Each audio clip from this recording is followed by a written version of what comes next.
desde la Posada Alemana, con un invitado que ha sido polémico por muchos de sus accionares y que tiene mucho que contar de la historia del departamento del Quindío y de gran parte de la fortaleza en torno al turismo, que hoy es uno de los renglones más importantes de nuestra economía. Estamos nada más y nada menos que con Carlos Leder Rivas.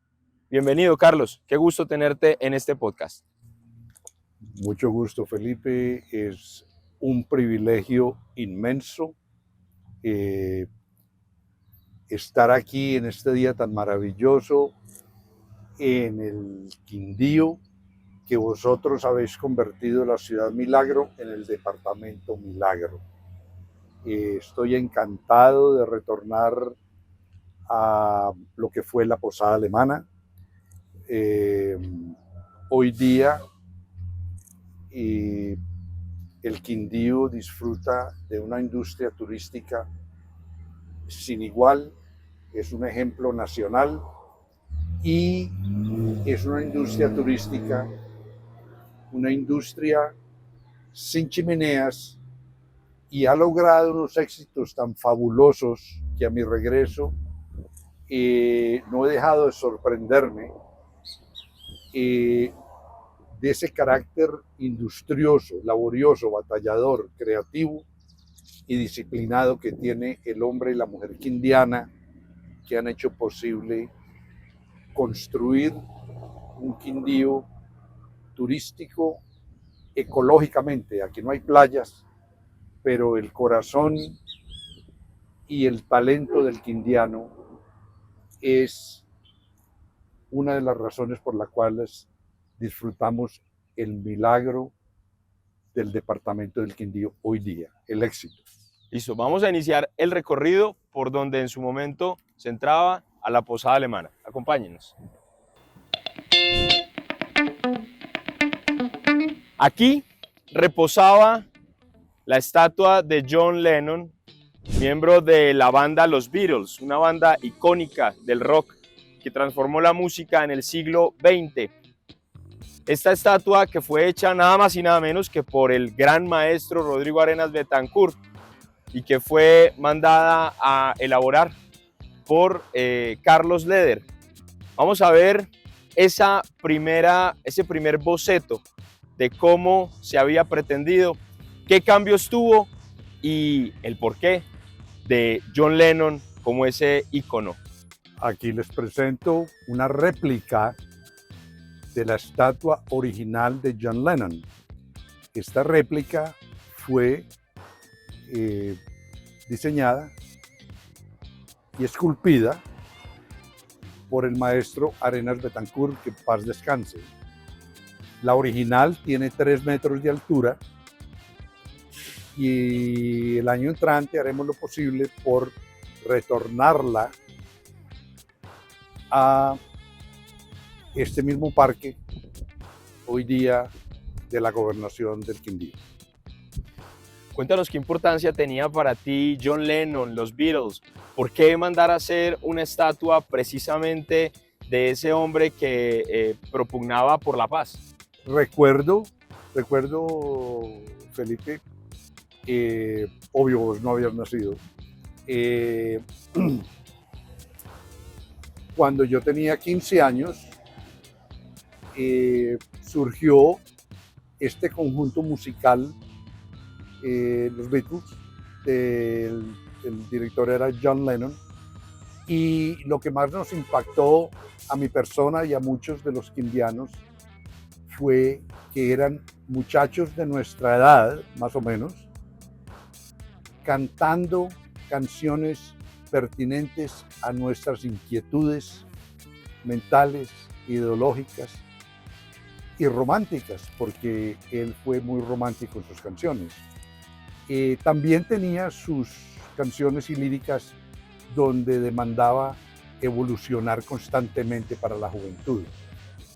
Una de las razones por las cuales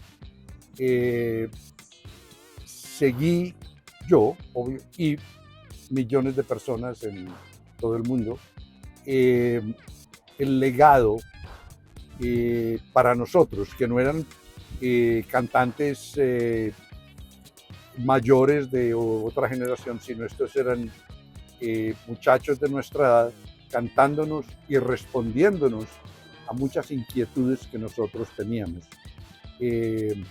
incluyendo la motivación fue tal de que a los 15 años yo emigré a la ciudad de Nueva York, en Estados Unidos, en Norteamérica.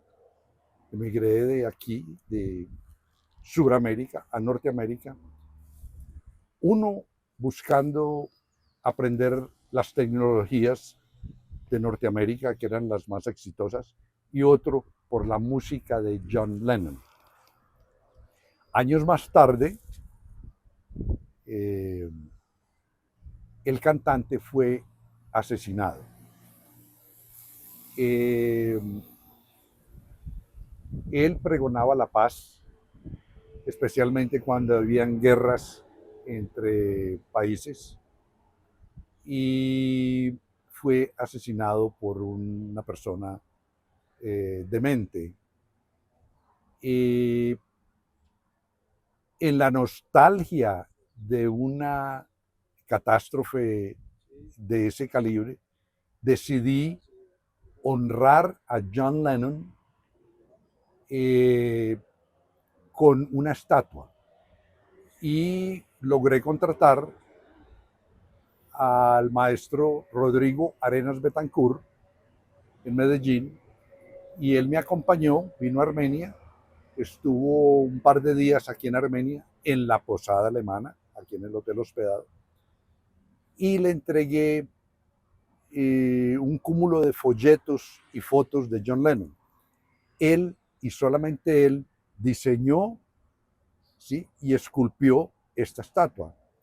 Y pensamos recuperarla cuando sea factible y retornarla aquí a la posada alemana. Y es que llama la atención porque hoy la música que caracteriza el mundo del narcotráfico no es precisamente el rock y sus llamados no son precisamente de la paz. De hecho, se ha venido haciendo una serie de adaptaciones, los narcocorridos, entre otros, que en casos como por ejemplo en México se ha hecho la discusión de si deben ser o no prohibidos su promulgación, porque pueden estar haciendo también apologías a delito.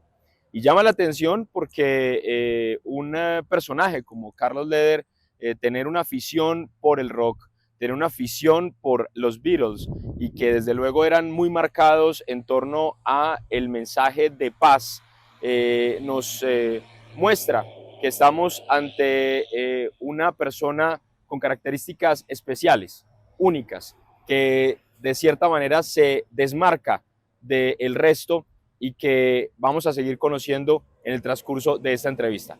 Sigamos. Es. Qué belleza. Qué belleza. Bueno, ahí yo pregunto, mientras vamos subiendo, ¿por qué desnudo? Pregunta muy correcta, porque él está desnudo en su estatua y el maestro Arenas Betancourt, que era el que iba a escribir esa poesía a John Lennon, pero en bronce,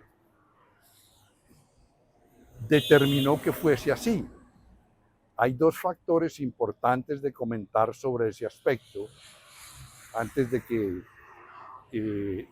se difundan opiniones distintas.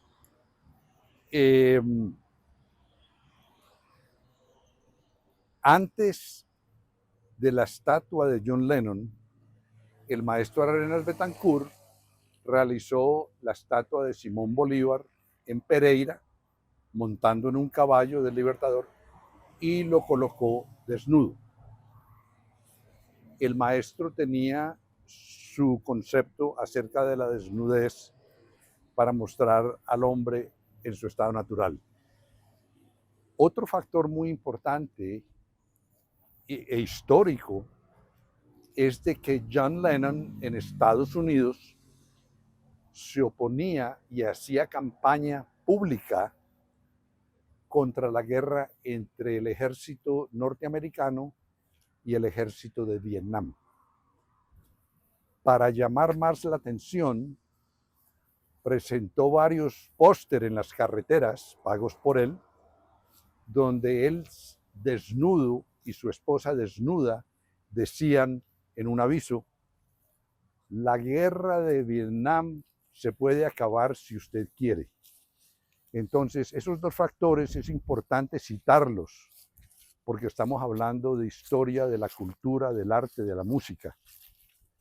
Y el arte que representa el maestro Arenas Betancourt para los colombianos es tan amplio, ¿de acuerdo? Y tan definitivo que él también esculpió el monumento de la batalla del Pantano de Vargas, o sea, de la independencia. Y acá en el Quindío también tenemos estatua de él. Ah, exacto, por favor, cuéntanos. Monumento al esfuerzo del maestro Rodrigo Arenas Betancourt, ahí en la Plaza de Bolívar, y contar con trabajo por parte del que además le gustaba mucho el bronce para esculpir, pues es un motivo de orgullo, y que tú hayas tenido la oportunidad de desarrollar una escultura de John Lennon en las manos del maestro, pues es un hito para el arte y para la cultura del departamento.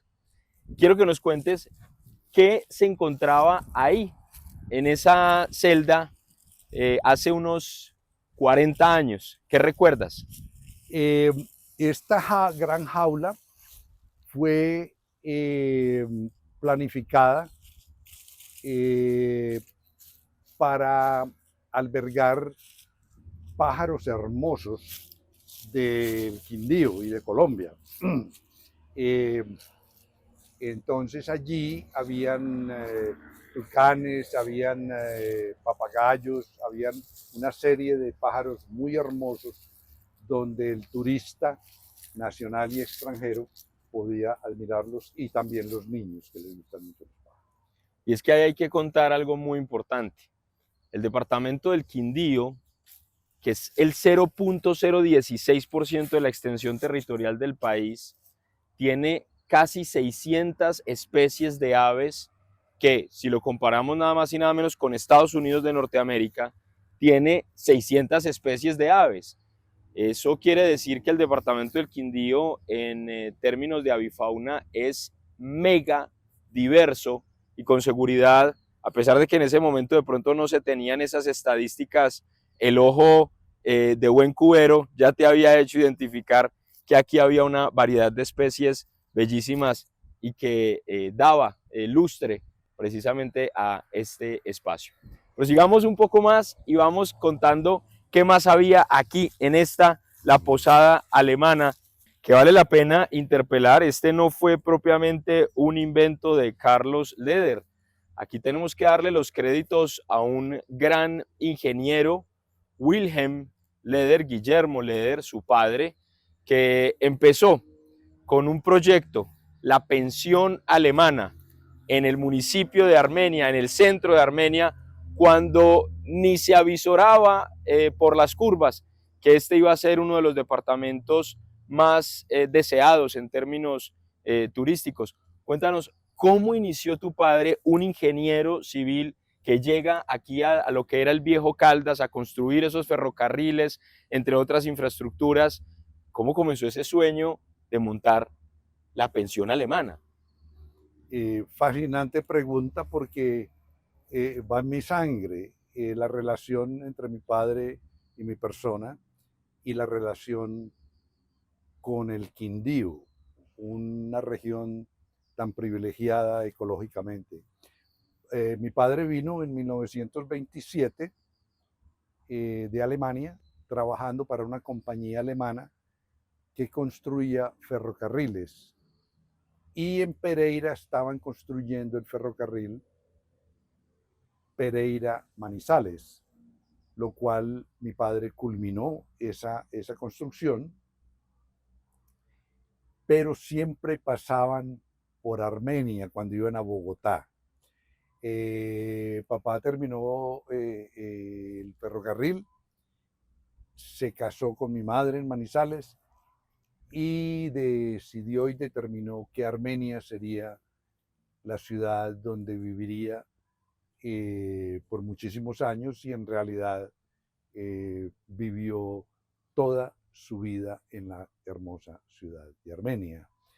Eh, Estando en Armenia, los otros ingenieros tenían dificultad en encontrar alojamiento. Entonces papá alquiló una casa grande tradicional, la reformó y la abrió como la pensión alemana. Estamos hablando de 1935, cuando eso pues eh, eh, las carreteras no tenían pavimento. Yo no había nacido, pero Y tampoco había estallado la Segunda Guerra Mundial, que también iba a tampoco, ser importante para contar ahí una historia.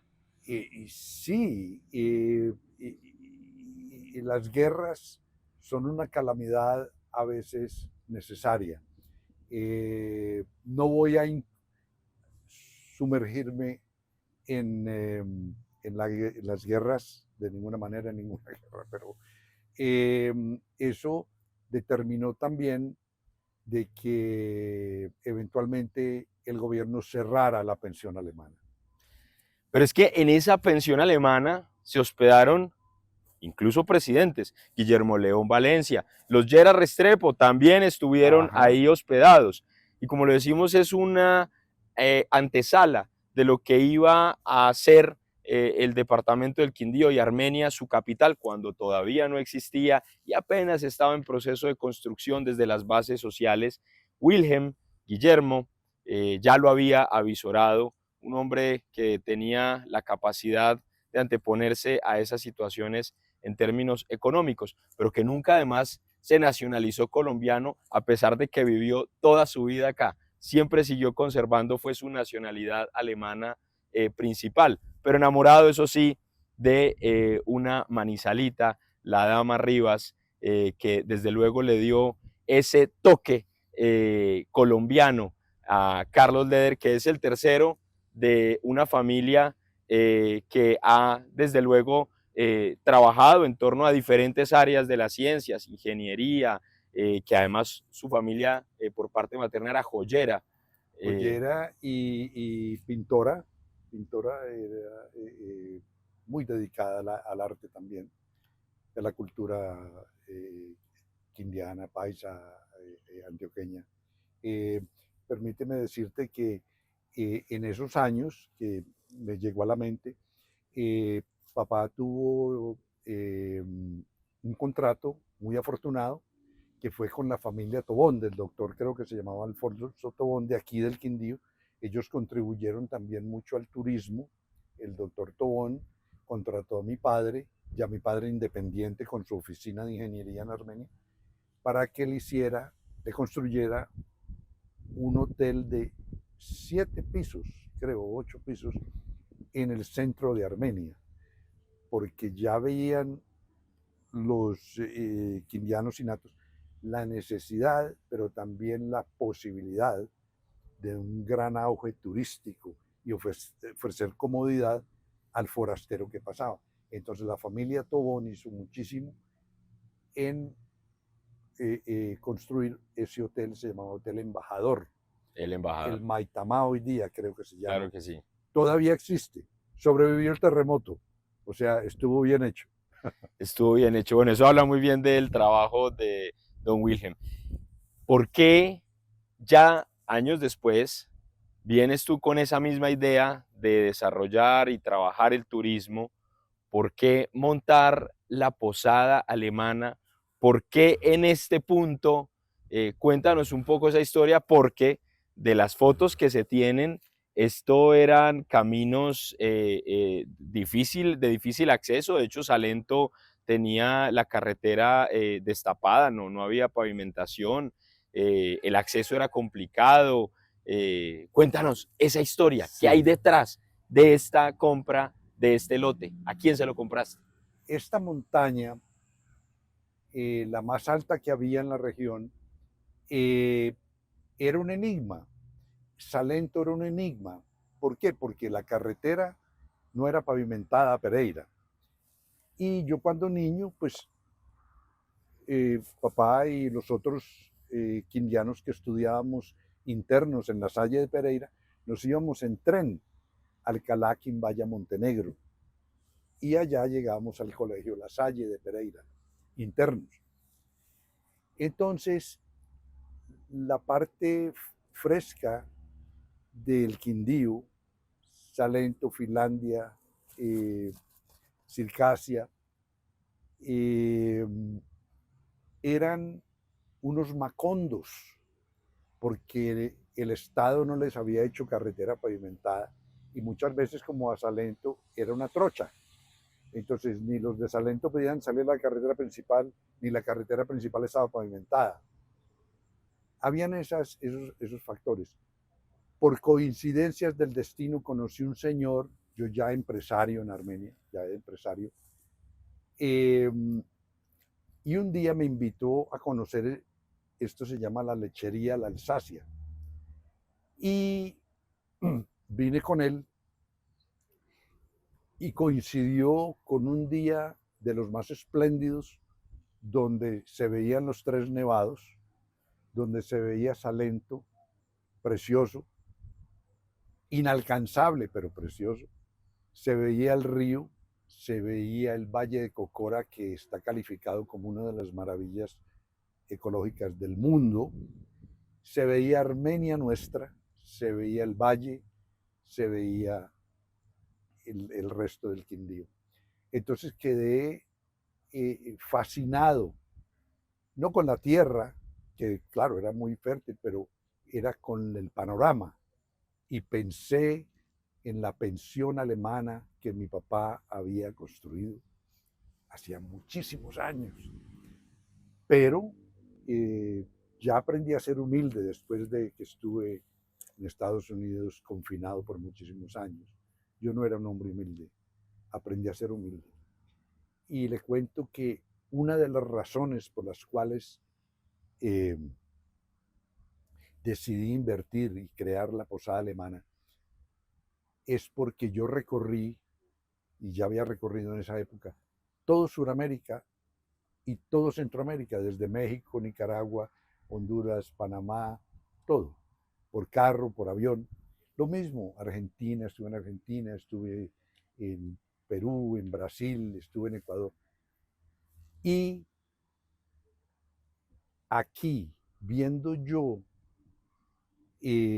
desde la finca que estaba tratando de comprar, viendo el panorama, coincidí con algunos pronunciamientos históricos de otros hombres en que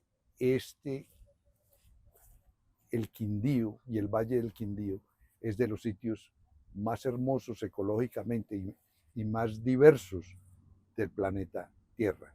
Por eso decidí abrir la Posada Alemana. Y además un pensamiento muy alemán, es muy del arraigo cultural alemán trabajar por y para la naturaleza. Ahí hay un eh, acervo histórico de Alexander von Humboldt, entre muchos otros que han Correcto. puesto sus granitos de arena. Comparto completamente lo que dices. Uno solo logra determinar el paraíso en el que vive cuando sale a otros países y encuentra que tienen problemas de acceso a agua potable reales, que tienen problemas de fertilidad en sus suelos, que tienen problemas incluso a nivel paisajístico, no tienen realmente paisajes que se hayan construido como lo hoy es el paisaje cultural cafetero, patrimonio de la humanidad. Eh, Esa es una reflexión bien importante para los quindianos, valorar el terruño y saber que realmente estamos en un Edén, en un paraíso. Total, total. Carlos, al frente quedaba el restaurante El Roble, que después fue trasladado. ¿Cómo lo recuerdas? Eh, Quiero mucho esa familia Zuluaga.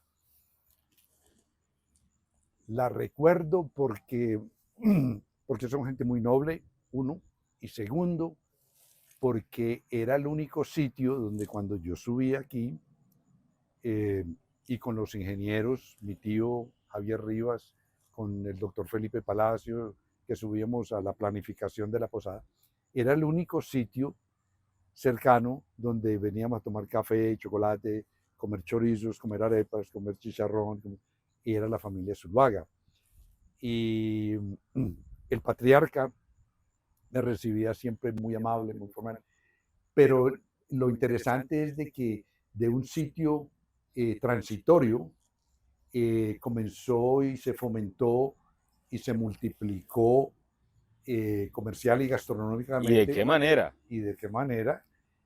Porque aquí traje 120 trabajadores a construir el Hotel Posada Alemana y ellos muchos iban allí a mecatear o a comer al roble. Después eran unos 40 o 50 empleados del hotel y eran unos 100 o 150 turistas que pasaban allí a comprar mecato de eso. Y yo de vez en cuando paraba allí con mi gente de seguridad, cuando eso, la época era muy peligrosa, había que tener seguridad personal. Y entonces íbamos ahí y todos nos deleitábamos con la deliciosísima comida tan gustosa y tan paisa del restaurante El Roble. Bueno, y ahí quiero que hagamos un hincapié. Voy a hacer varias preguntas. ¿Extrañabas mucho cuando estuviste allá en Estados Unidos ese sabor del roble? Eh, Son cosas inolvidables e irremovibles del nivel de gustos del paladar de un hombre. Yo digo que el tamal es una de las comidas más exquisitas que hay, porque he estado en los mejores restaurantes de París, de Hamburgo, de Madrid, pero ninguno tiene tamal. En Colombia hay tamales. Y el origen de esas comidas que desde niños nos deleitamos y degustamos es inolvidable. Yo cuando estuve en las tormentas en que se me presentó mi destino, eh, la comida colombiana la extrañaba muchísimo. Gastronomía. ¿Cuál crees que puede ser uno o cuáles serían esos platos típicos del Quindío? Que no los tenga Risaralda, que no los tenga Antioquia ni el Tolima. Eh, Aquí me he deleitado mucho visitando los restaurantes que más renombre tienen y también los de carretera, los de los paradores y eso. Eh, Increíble, pero de comida yo comienzo con las empanadas. Yo creo que tengo 5 o 6 sitios donde yo paro a comer empanadas. Parador fijo. Para empanadas, los buñuelos, la parva, eso. Pero también creo que la trucha de Salento es exquisita, Con el pataconcito pisado. con el super patacón del tamaño del plato. La trucha de Salento es exquisita y es criada en Salento.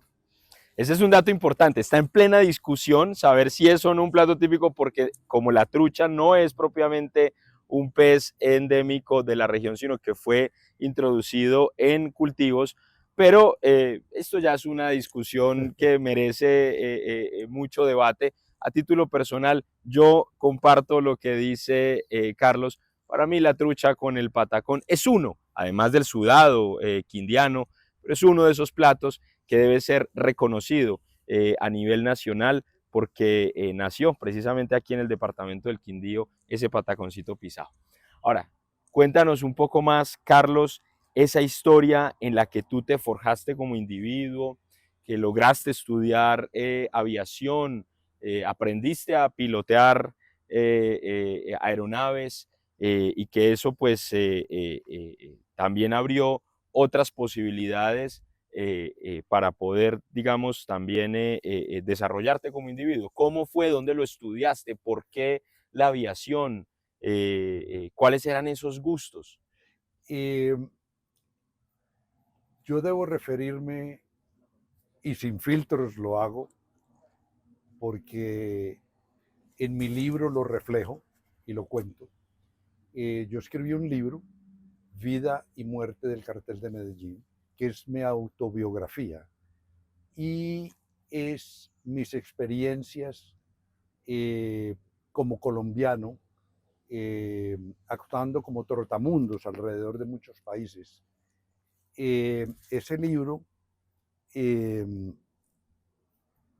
explico que yo, en mi aventurismo y en mi sed de aprender y de descubrir cuál era mi propósito más efectivo y que me llenaba más en la vida, intenté varias profesiones. Una de ellas era totalmente errónea porque era la profesión de narcotraficante de cocaína.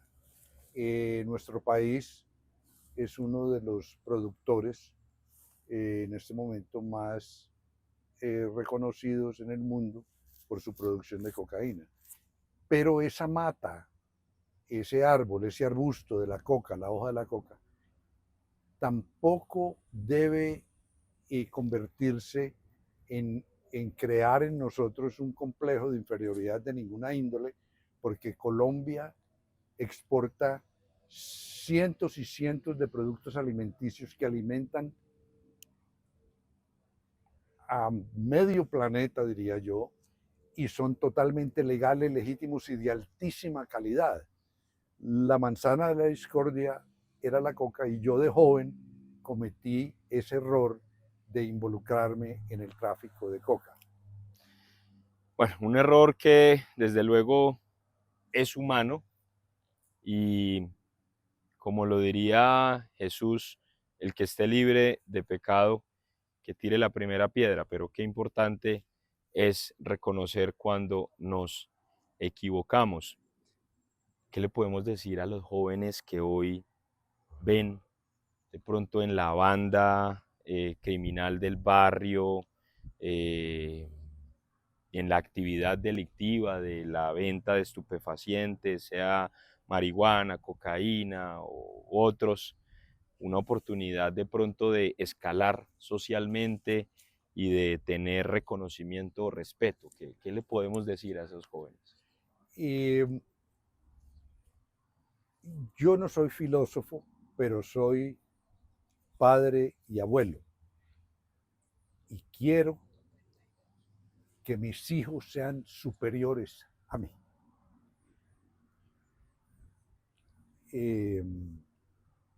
Ninguno de mis hijos está involucrado en crimen de ninguna índole.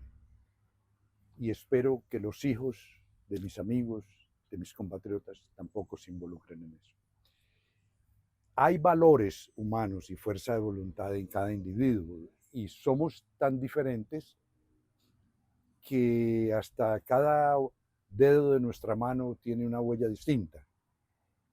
Pero mi propia experiencia me dice de que no todos vamos a triunfar y encontrar el propósito y la razón de realizarnos a través de nuestro destino en este planeta. Unos van a fallar, pero los valores más grandes están en el cristianismo, seguir los preceptos cristianos, seguir los valores familiares y engrandecer la mente lo más posible leyendo, porque los libros, la lectura, la literatura son el gimnasio del cerebro, donde se leen historias, versiones de cómo se comportaron estos seres humanos a muy alto nivel que escribieron un libro para expresar sus experiencias y aprender de ellos. Claro, el colegio hay que estudiar.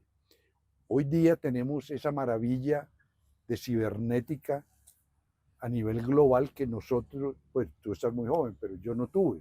Yo vine a ver la cibernética hace 5 años que salí de una prisión.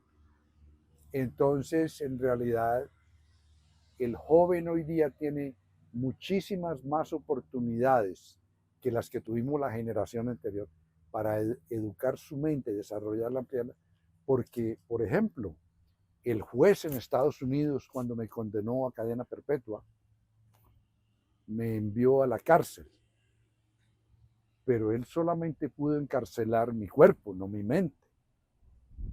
Entonces, hice todo lo posible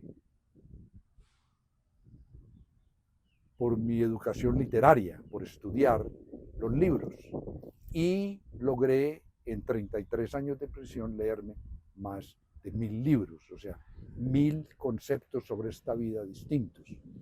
Y eso, cuando yo decidí escribir mi libro, muchos de las razones y principios están basados también en conocer esas historias anteriores de otras gentes, no solo la mía.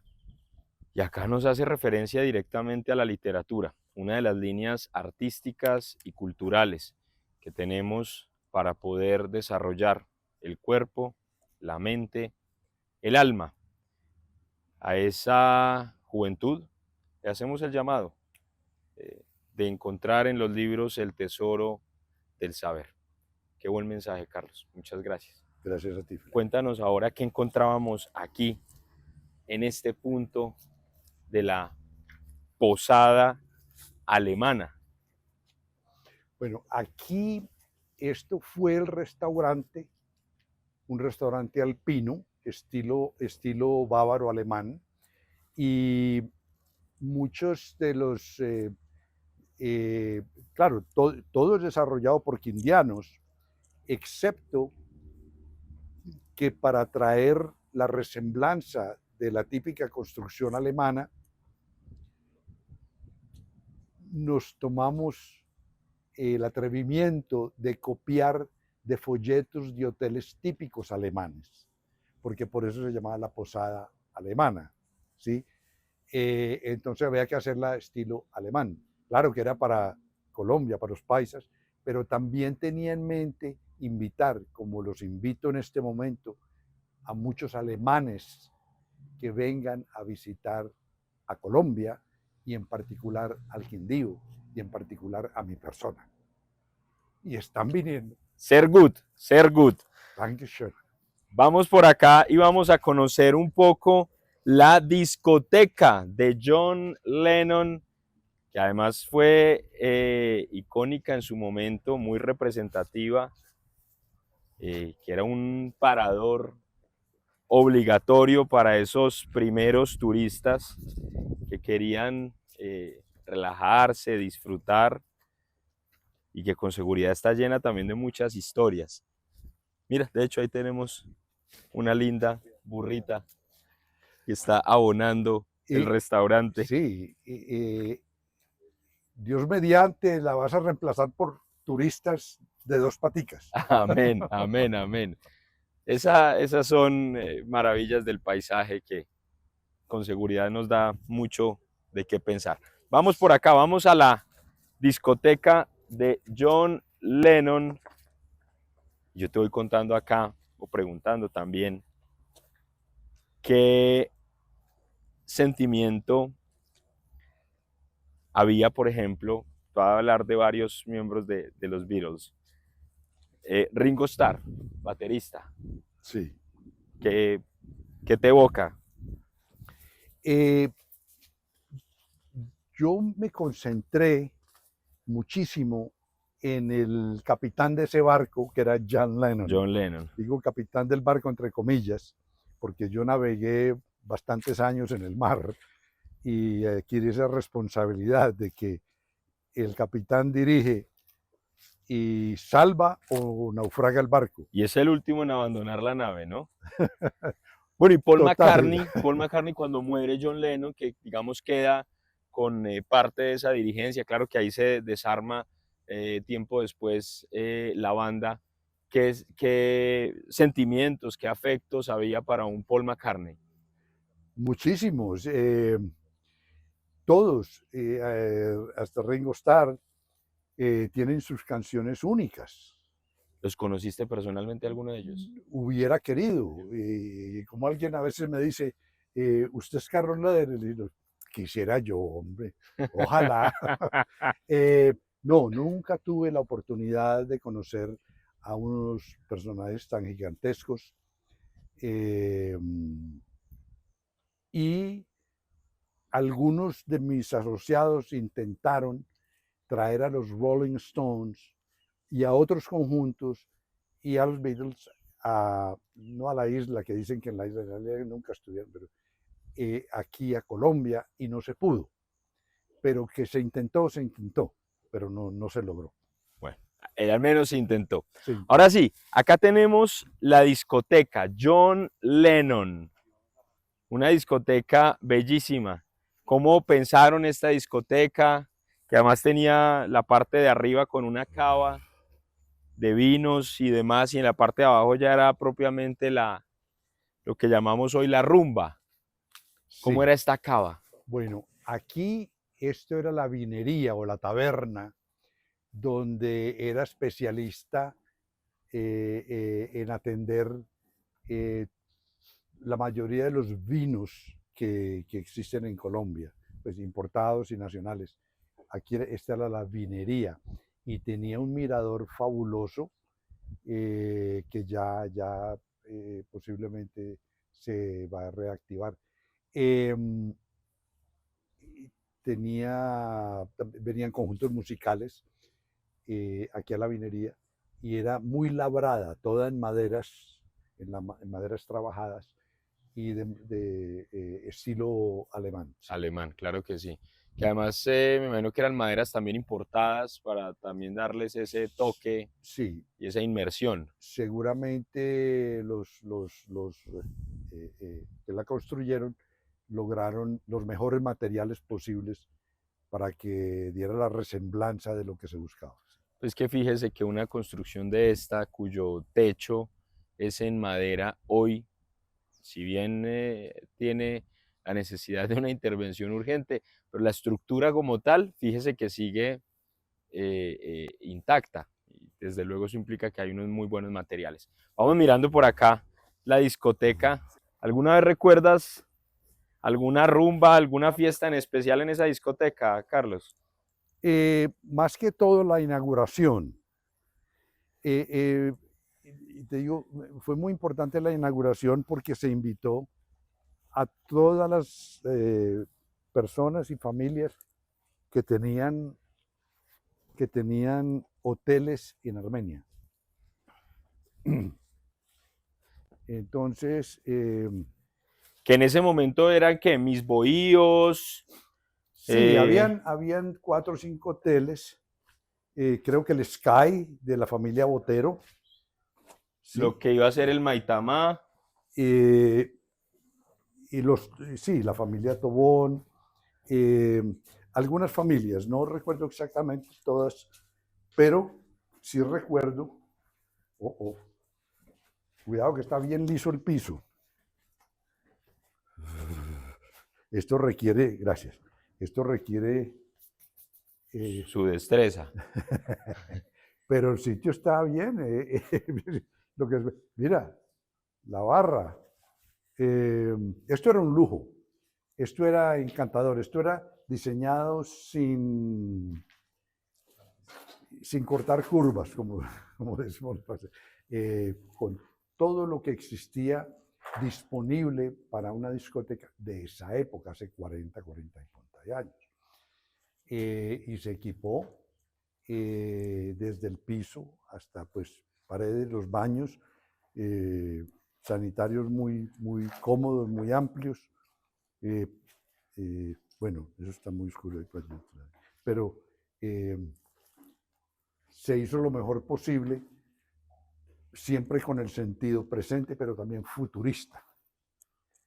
Y la música de Lennon o la cultura de las discotecas, eso se multiplicó en todo el planeta. Y tiene una forma como de octágono, por lo que veo. Un octágono es. Bien interesante, como una colmena, más o menos, ahí puntual. Bueno, ahí hoy es la casita de muchos murciélagos, por lo que veo. Habitan y se multiplican aquí. Bastantes. pero tiene una estructura fuertísima. Mira tú el tipo de construcción Oh, está impecable.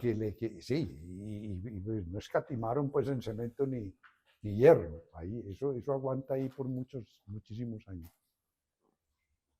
Bueno, sigamos Sí. recorriendo. O sea que aquí ya hasta guano podemos encontrar. Ok. Bueno, salimos a la luz del día. Aquí hay una escalita. Ojo ahí, venga, Sí, yo lo sigo. hermano. Yo lo sigo, a ver. Ahí, ojo. No queremos accidentes. Sí, esto parece la selva del Guaviare. El tapón del Darién. Un día de esto de pronto me compro una guadaña y me vengo aquí a A hacer guadañar. ejercicio. Por amor. Por amor a la tierra quindiana. Bueno, ya salimos aquí. Venga, vamos allí.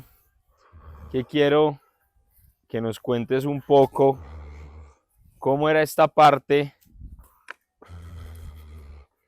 Que aquí había un gran mirador. Un gran mirador, exacto. Esto,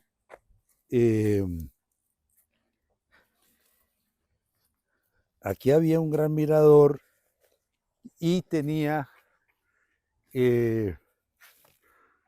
una protección en cristal. ¿Sí? Tenía una protección en cristal con su techo.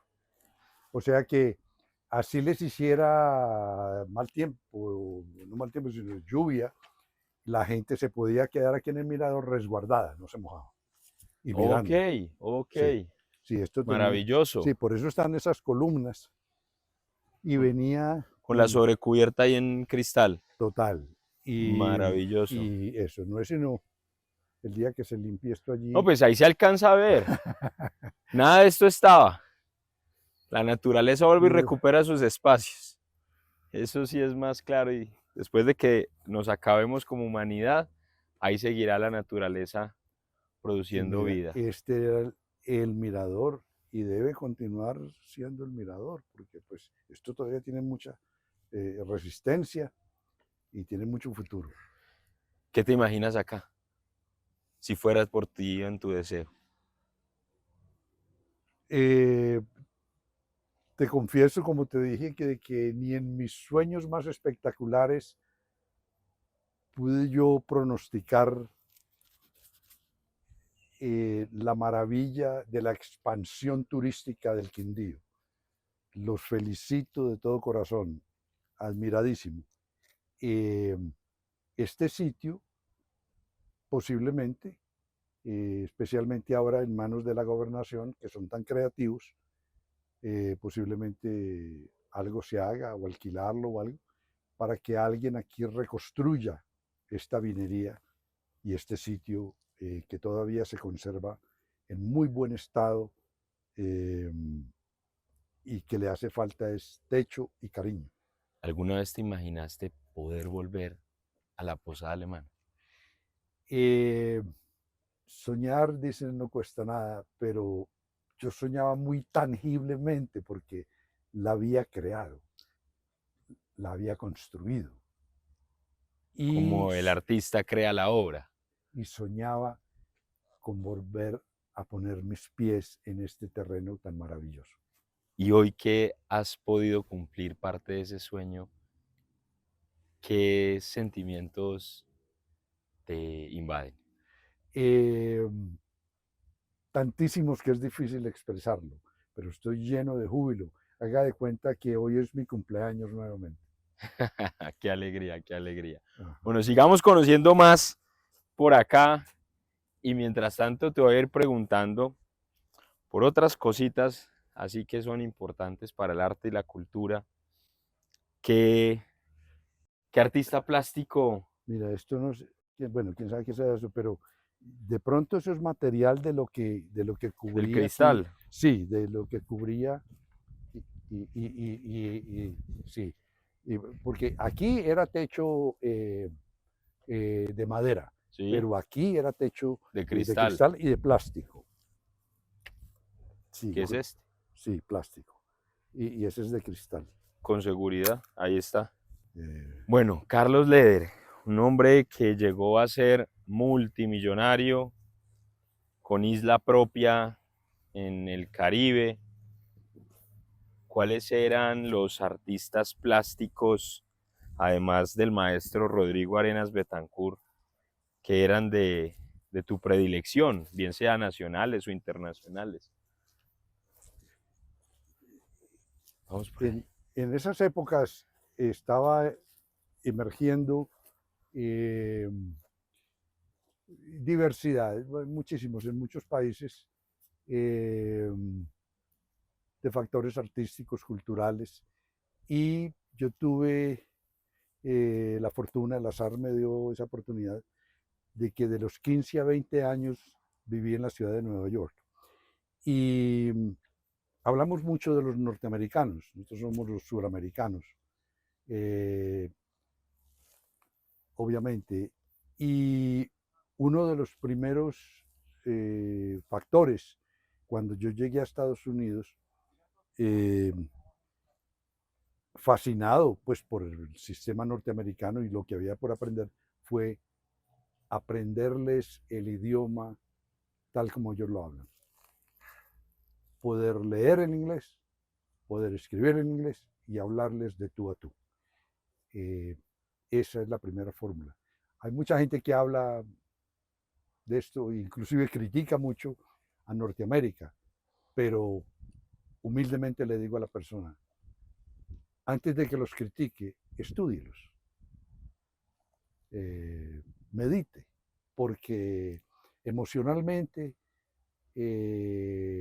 no es la respuesta acalorada que se puede dar contra los líderes norteamericanos o los líderes empresariales norteamericanos o los líderes industriales, que son capitalistas. Bueno, tengo inmensa admiración por la clase empresarial colombiana, porque así como yo me refiero a que cada barco tiene su capitán, sin la clase empresarial colombiana tener la sofisticación, la determinación y la sabiduría que tiene, pues las empresas estarían en la olla, como decimos en paisa. Y el país, El país porque entero. finalmente los impuestos en gran parte se recobran del trabajo que ellos vienen aportando como empresarios. Ellos, en todos estos años que yo estaba ausente, el empresario colombiano a todo nivel, desde el empresario que tiene, como te dije, el restaurantico de empanadas, hasta el que tiene su fábrica, hasta el que tiene su industria, hasta el que tiene...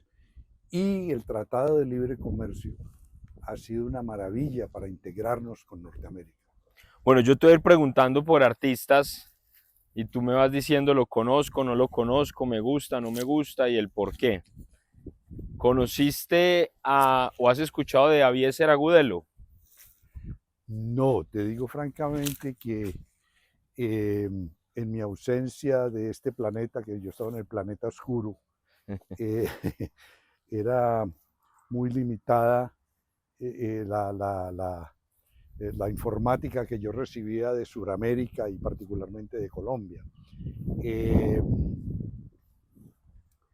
en esos años de ausencia, lamentablemente. Pero admiro muchísimo hoy día, pues ya retornado, a nuestros artistas, como te manifesté, a los actores de las telenovelas, de las Te narconovelas. pregunto por otro. Sí, Antonio Valencia. ¿Lo alcanzaste a conocer? no señor. Tampoco, bueno, un gran maestro artista plástico. Botero. O el maestro Botero, que en paz descanse. Muy original, muy exportador de nuestro concepto artístico con sus esculturas a nivel global. Sumamente conocido desde Nueva York hasta París, hasta A nivel mundial de los nivel más mundial. grandes.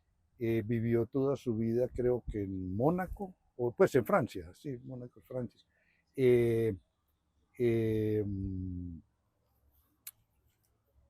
Una maravilla de colombiano. Mansur. Un poquito, no voy a especular de lo que no conozco. Obregón. Obregón, he visto obras de él, sí, desde antaño vi obras de él. Un Negret. Un Negret, también he visto obras de Negret. ¿Por qué es importante el arte y el artista plástico para una sociedad? Porque aunque ellos no escriben libros, ellos sí escriben en la exposición de sus ideas, poniéndolas en figuras, en mensajes, eh, y mensajes tan emblemáticos de su pensamiento y de la era que perciben, que continúan, que se quedan como legado, que se convierten en estatuas famosas, en cuadros famosos. Y aquí en el Quindío, de por sí, he encontrado mucho arte. No son artistas muy renombrados, pero he encontrado Talento. talento, disposición, pasión en el arte que despliegan y mucha belleza en sus pinturas. Te voy a invitar, vamos caminando a la Sala Antonio Valencia, un mural que se llama La Epopeya del Quindío, donde cuenta un poco la historia de esos aborígenes, de los colonizadores españoles, de la llegada del café, de los primeros colonos mayoritariamente antioqueños, la industrialización que la vivió tu padre y posteriormente esa clase política que logró poner en Bogotá el grito en el cielo para segregarnos de Caldas y crear un departamento autónomo con autogobierno, del cual pues hoy nos sentimos muy orgullosos y del que estamos construyendo esas raíces. Y ahí quiero preguntarte un poco sobre cómo era ese Quindío en el que tú te desarrollaste en tu juventud y en el que si bien viajaste a una temprana edad a Nueva York, eh, seguías haciendo viajes intermitentes para venir, visitar familia, establecer también Exacto. empresas, negocios. ¿Qué recuerdas tú, por ejemplo, de esos momentos en los que el Quindío estaba empezando esa gesta de autonomía, de independencia, la creación de la Universidad del Quindío, el batallón La Octava Brigada, esos bonos solidarios, la reina Clarena yendo a Bogotá a pedirle a los congresistas con tacón en mano voten a favor de la creación del departamento? ¿Qué recuerdos tienes? Bueno, en esa época éramos bastante agrícolas, te digo, en el sentido de que el café era el máximo exponente de nuestra economía y nuestra agricultura. Entonces, el café manejaba la economía del Quindío en muchos factores, turismo no había, eh, y muchas de las industrias que hay pues no existían. Eh, Te hablo con un poquito de autoridad porque mi padre, construía la trilladora Europa y otras con la mayor Emblemática. tecnología que tenían, y trilladoras para exportar café a Europa y pues, obviamente a Estados Unidos. Particularmente la de Europa exporta más que todo a Europa. Eh, en ese aspecto del café había lo que nosotros llamamos limitadas alternativas. ¿Por qué? Porque no habían carreteras. Ir a Bogotá, eso era, bueno, no estaba pavimentado de entrada. Otro, que no había importación de vehículos. Okay. Entonces es como si prohibieran la producción de caballos. Carreteras sin carros, aeropuertos sin aviones. Por eso yo una vez doné un avión a la gobernación del Quindío, que llegaba yo en mi avión, tenía una empresa de aviones en las Bahamas, y llegábamos al aeropuerto de Armenia, y era un aeropuerto que no tenía aviones, como llegar a una estación del tren que no tiene trenes, ¿sí? O a un puerto que no tiene barcos. Entonces dije, ¿cómo es posible que la gobernación no tenga acceso inmediato, pues no solamente pues, el señor gobernador, sino todos sus asesores, a Bogotá, que es la fuente que nos conduce al progreso, y tienen los presupuestos para el Quindío, pero tenían dificultad hasta para transportarse aeronáuticamente. Conocí al doctor Ancísar López, un líder formidable, es el único, él y Silvio Silvio Ceballos. Ceballos fueron pues del otro partido, pero fueron los más entregados, los más dedicados y los más profesionales en laborar separados, pero a veces juntos, en que se aprobara en el Senado en Colombia o en el Congreso colombiano eh, el departamento del Quindío. Eso que nombra Carlos es muy importante, quindianos, porque hoy nos hemos venido tejiendo en bandos, el bueno, el malo, el amigo, el enemigo.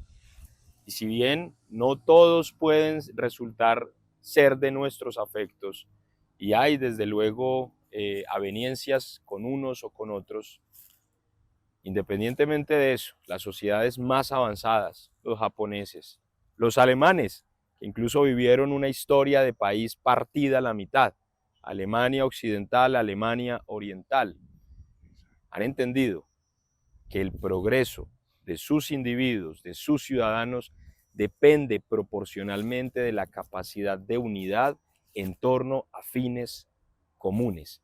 El Quindío ya lo logró y en el 66 le demostró al país entero que podían crear el departamento más pequeño del país, el 0.16%, que lo pusieron joven, rico y poderoso, precisamente trabajando en unidad, porque eran liberales y conservadores. Carlos, además de haber sido empresario, de haber trabajado con artistas y de ser un aficionado al arte, a la música, también desarrollaste el gusto por el periodismo. Y es que hoy el periodismo también hace parte del sistema departamental de cultura. Tenemos el Consejo de Medios Comunitarios y Alternativos, con el que nos articulamos con esas personas que de manera digna informan, trabajan directamente con las comunidades para promover y promocionar el arte, la cultura, los hechos noticiosos. ¿Por qué compraste el periódico Quindío Libre? ¿Cuál fue ese motivo? Entendido, Felipe. Muy buena pregunta porque eh, fue mi inicio en mi amistad, mi reconocimiento, mi apoyo a los periodistas del Quindío. Eh, Me convertí en un hombre público debido a mis inversiones turísticas, incluyendo la posada alemana. Eh, y en veces fui consultado por los medios de comunicación. Llegó un momento en que en Bogotá, um, un sector político de Bogotá decidió imponernos a los colombianos un tratado de extradición a los Estados Unidos. O sea, un grupo de políticos bogotanos decidió eh, poner la maquinaria para expulsar a otros colombianos de Colombia. Eh, Hay un dicho muy propio en este momento eh, que dice ante grandes injusticias, grandes rebeliones. Pues yo no era revolucionario, lógico, pero en ese momento Pablo Escobar Gaviria de Medellín, un narco famoso, y mi persona individualmente decidimos avanzar políticamente y denunciar el intento de expulsarnos del país. Entonces, Pablo en Medellín organizó su movimiento político. Yo en Armenia fundé un movimiento cívico, el Latino Nacional, y un movimiento cívico debe tener un medio de comunicación independiente. Entonces, delegué en Leonel Dávila Marín, un abogado muy posiblemente otra persona también, de que adquirieran un medio de comunicación y ese fue el Quindío Libre que estaba en ese momento en los archivadores. El señor no lo estaba utilizando. Y aquí les incluyo fotos de periódicos del Quindío Libre. Sí. Ese movimiento latino nacional, ¿qué fecha tiene de fundación y cuáles eran propiamente sus demandas en términos políticos? Eh, la espontaneidad y la urgencia de las circunstancias, la ambigüedad de ese tratado y en realidad la amenaza de que alguien te dice, otro colombiano te dice, ve, te voy a expulsar de Colombia. Eh, y fueron, pues, no solamente sorprendentes, sino que mucho de lo que yo realicé fue improvisado. Yo no era político, ni soy político, y no participo en este momento en Colombia, no estoy afiliado a ningún partido político, ni estoy respaldando a ningún candidato político en su carrera presidencial. Pero en esa época, más por civismo y autodefensa, eh, comencé a denunciar públicamente el tratado de extradición entre Colombia y los Estados Unidos. Y eh, históricamente demuestra de que muchísimos líderes de barrios y líderes obreros y líderes comunales me apoyaron en Armenia. Y tuve esa fortuna y el movimiento, sin yo tener mayores pretensiones, se multiplicó y tuvo muchísimo éxito, llegó al consejo, ¿sí? De hecho, varios consejos se Varios, ocuparon varios, desde el partido varios político. movimiento latino, Pijao, sí, Armenia. sí. Y en cuanto a Medellín, Pablo logró llegar al Congreso de Colombia legalmente y del movimiento latino fuimos ese día en buses al Congreso de Bogotá y yo entré precisamente como tú lo citas, como dueño de un periódico, me dejaron entrar y me senté donde se sientan los periodistas. Iba acompañado de otros periodistas, ¿no? Y hasta allí. Lo importante también de esta anotación es decir, de que recordemos que muchos de vosotros pues no habíais nacido cuando eso. La política en esa época, tanto como el manejo del ejército y el manejo de la policía, era muy dado al caciquismo, no era dado a las leyes. Hoy día Colombia es extraordinariamente avanzada en su sistema de justicia, en su sistema político, en su sistema democrático. La libertad de prensa es maravillosa. Admiro inmensamente a los periodistas. Eh, yo no soy endeble ante críticas. Eh, Fui un preso más en Estados Unidos, el número 0646118, y ese era mi nombre, un número. O sea, si alguien trata de humillarme, pues yo fui humillado por 33 años todos los días en la prisión por el sistema de prisiones de los Estados Unidos. Eh, lo más importante de esta lección es de que en Colombia, desde esa época, todos pudimos participar en protestar contra injusticias. Y lo que demuestra la Corte Suprema de Justicia de Colombia es de que nosotros que nos oponíamos a ser extraditados teníamos la razón, porque el 12 de diciembre de 1986, la Corte Suprema de Justicia de Bogotá, de Colombia, dictaminó y sentó jurisprudencia que el tratado de extradición entre los Estados Unidos y Colombia era inexequible, o sea, inconstitucional e inaplicable. ¿Por qué? Y la jurisprudencia es muy clara y dice, porque el presidente de Colombia nunca firmó el tratado de extradición. El presidente Turbay Ayala nunca firmó el tratado de extradición. Hasta ahí les digo. ¿Reactivarías el periódico Quindío Libre o lo dejamos como parte de los anaqueles en la historia? Dejémoslo parte en los archivos de la historia. Mi autobiografía, mi libro, es mi testamento, es mi confesión de qué hice y qué no hice y cómo lo hice y cuándo lo hice, respecto a todos los tropeles, las navegadas, las tormentas y los días soleados que tuve en mi existencia. Y yo espero de que esa sea recordado como la legitimidad que me da hoy para compartir con ustedes mis vivencias pasadas, mis historias y mi amor por el Quindío. A esos periodistas que hoy están trabajando con las uñas, porque ejercer el periodismo hoy en Colombia tiene desde luego una serie de complejidades mayores y muchos de ellos dependen de pautas publicitarias de empresas o de entidades territoriales, municipios, departamentos o la nación. Y sin esas pautas publicitarias, pues literal el periodista no tiene con qué informar porque tampoco tiene con qué comer.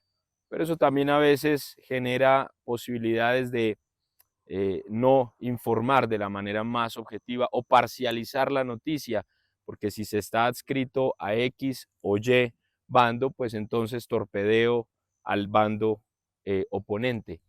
¿Qué decirles desde tu experiencia como dueño de periódico, en un ejercicio además político, a esos periodistas que hoy están en el departamento del Quindío y que quisieran saber de pronto desde tu experiencia y un consejo de vida? Soy nuevo en el Quindío o me estoy renovando y les pongo mucha atención a los periodistas quindianos y de ellos aprendo, ellos me enseñan, y de comunicadores quindianos. Yo estoy contemplando muchos escenarios y les digo a ellos, a los periodistas, la competencia es muy humana desde Adán y Eva.